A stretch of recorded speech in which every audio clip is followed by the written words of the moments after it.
If you're new to sports betting, you're probably starting with the wrong goal.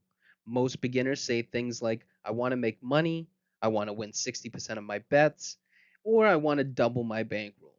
But what usually ends up happening is they start betting everything and tracking nothing. And after close to 20 years around sports betting, I can tell you this: profit isn't the starting point. Profit is a byproduct of structure. So in this video, I'm going to show you 3 realistic goals every beginner bettor should focus on first. Before we get into the 3 goals, do me a quick favor and hit the like button if you enjoy this type of educational sports betting content. It helps this kind of content reach more people who are trying to learn the right way. Now, let's get into the first goal. The third goal for a beginner bettor is simple: build power ratings. And here's the rule I've learned over the years: if you don't have a number, you don't have an opinion. So think about how the betting market works. Sports books have numbers. Every line they post is based on a number they've created. Sharp bettors also have numbers. They build ratings so they can compare their opinion to the market, but also have the true price where it's reflected at those sharp sports books. So the real question is going to be, do you? Because if you don't have power ratings, how do you measure the gap between team A and team B? You don't. And you're only guessing which team feels better. So if you want to get away from just reacting, guessing, and following narratives that you hear from media, maybe your friends, or maybe even just on social media, create some power ratings. They're going to give you a starting point, your own numerical opinion of either a team or a player. And once you have that number, you can finally start comparing your opinion to the market. So, what exactly are power ratings? Well, in simple terms, power ratings are your numerical opinion of teams or players. Every team, every player gets assigned a value based on how strong they are relative to the rest of the league or the market. So, that number doesn't stay the same neither. You're constantly adjusting it as new information comes in. Maybe it's injuries, performance, matchups, coaching changes, maybe even its pace of play. Whatever factors matter the most in your sport. Now, once you have those numbers, you can compare them to the market line and that the sports books post, right? And when your number and the market number don't necessarily agree, that's where potential betting value starts to show up. Now, here's something beginners often get wrong. I'll hear people say, I only bet player props, so I don't need power ratings. Come on, it's a low hanging fruit type of bet. You know I don't need power ratings. That is 100% wrong. What actually makes player props a low hanging fruit is the using of the power ratings to understand that market. You want to know how good the player actually is, the strength of the opposing defense, the pace or the scoring environment of the game, and then the context around the matchup. That's going to allow you to find value in those markets. And just remember, without that structure, you're still only just guessing. And that's really the point of power ratings, right? They're going to remove the bias. They create consistency and they force you to think logically about the game. So over time, those numbers become the foundation, even the nucleus of your entire betting plan. Because when you don't have ratings, what usually starts to take over? Emotion. And emotional betting is one of the fastest ways to lose your money, especially in this game. Second goal for a beginner bettor is protecting your bankroll. And this is where a lot of people get themselves into trouble early. Most beginners start a bet they're really excited about, right? They'll say something like, oh my God, I love this bet. It's a can't miss. And because they feel so confident, they end up risking way too much on that one game. But here's the problem: the confidence usually isn't backed by any real data yet. So they haven't tracked bets, they haven't tested a system, they haven't seen how variance actually works. So what ends up happening is they burn through their bankroll before they even get a chance to learn. And that's why the mindset early on has to be different. Your goal at the beginning is not profit. Your goal is to be survival. Survive long enough to learn the market, develop a process, and then actually find out your approach and if it works or not.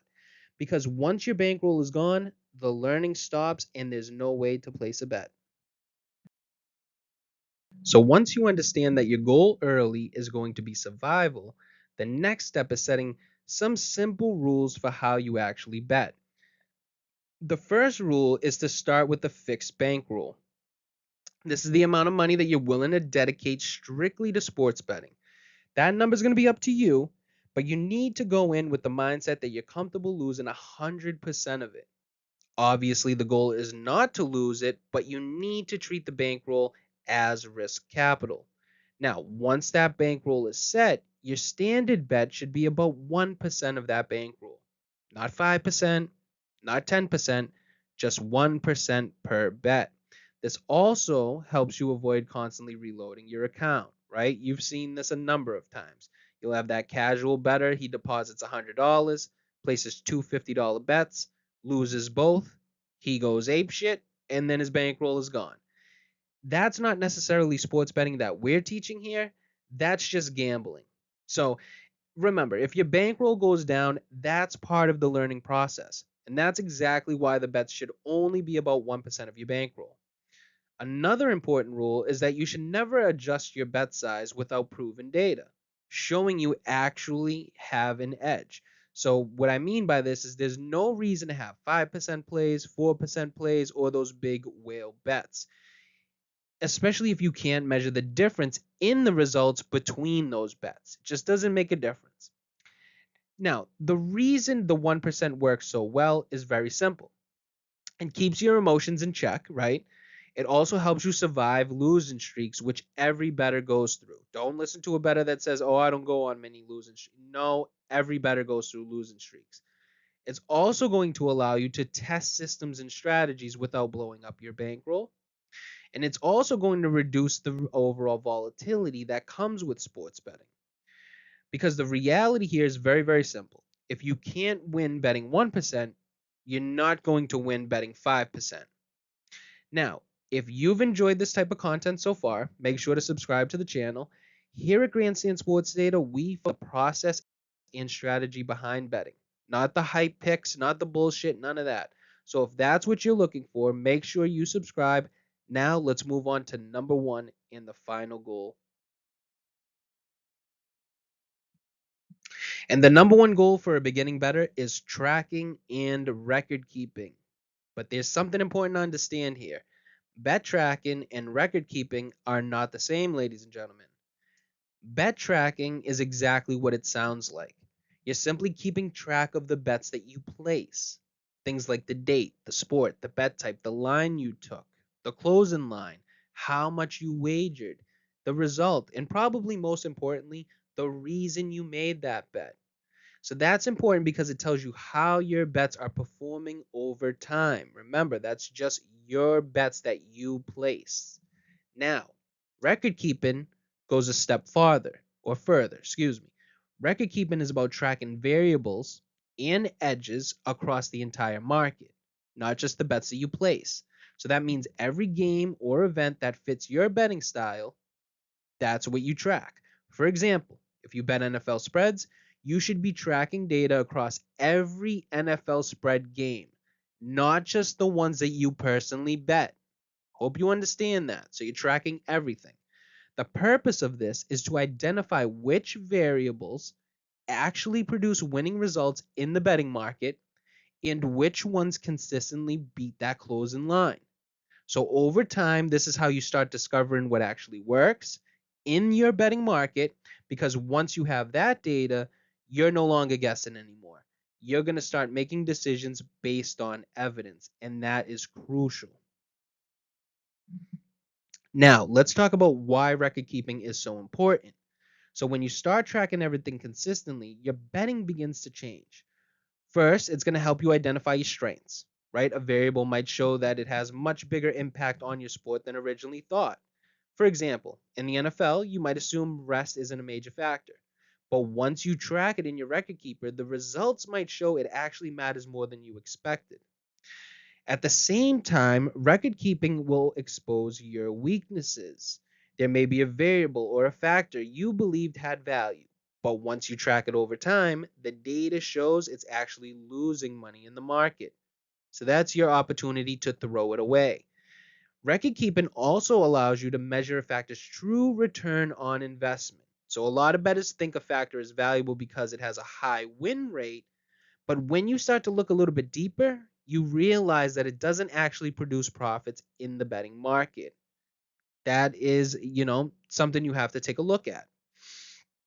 Another huge benefit is tracking closing line value, or CLV.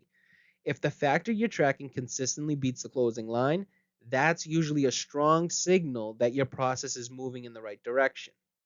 Now, over time, record keeping also allows you to assign real numerical values to your variables in your betting. What does this mean? So it starts to become extremely useful for, say, modeling, is what I would say.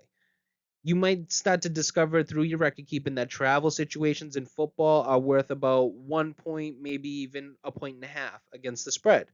So once you start to see that with your data, you can then implement that directly into your model anytime a team has an edge in that specific variable. Now, your model isn't guessing, it's using real numbers backed by data. And that's why the record keeper is so crucial. And that's how sports betting basically evolves from guessing into analysis. So once you have the data, you're no longer relying on memory or emotions. You can start combining multiple edges together to develop a real plan or system. We've been talking about that throughout the whole presentation, and that's really the goal here. This is usually where gamblers start to turn into smart bettors. Now, I'm curious about this one. Which one of these three goals gives you the most trouble right now? Is it power ratings, bankroll discipline, maybe it's even record keeping? I want you guys to drop it down in the comments below. I'd love to hear where everyone is in their betting journey. So here's the key takeaway for your first 90 days as a sports bettor. Your first season shouldn't be about making money. It should be about developing skill. So this is the phase where you start to learn how the process works. You start learning how numbers work in the betting market. You begin experiencing what variance actually feels like, what variables win, what variables lose, and then everything in between as well. And most importantly, you start building discipline because long term betting success is much more about discipline and structure than it is about picking the right game. Now, please remember this early phase isn't about income, it's not about ego, and it's definitely not about entertainment. It's about building structure. And then, after about those 3 months go by, you should be able to step back and ask yourself a few simple questions, right? Did I build power ratings? Did I track every bet? Did I bet 1% consistently? Did I record the variables related to my betting market? If the answer to those questions is yes, then you're already ahead of majority of bettors. Not because you made more money, but because you built the foundation that real bettors rely on. So you built a process, you built discipline, you built an identity as a sports bettor. And if you want to tie these three goals together, it's going to work like this. Your record keeper is going to help you identify real edges. Those edges help you build strong power ratings and systems, and then those systems are then tested using the 1% of your bankroll. That's the structure there. And once that structure is in place, profit finally has a chance to follow. Because in sports betting, profit comes last. All right, that's going to do it for this one. If you're getting started in sports betting, focus on building the structure first, and then the profit will come later. If you enjoyed this type of educational sports betting content, make sure to subscribe to the channel. Also, hit the like button if you'd like to see future videos where we build a record keeper from scratch so you can start tracking your bets and variables right away. And lastly, drop a comment down below. Which of these three goals do you struggle with the most? I'd love to hear where everyone is in their betting journey. Thank you guys for watching, and we'll see you in the next one.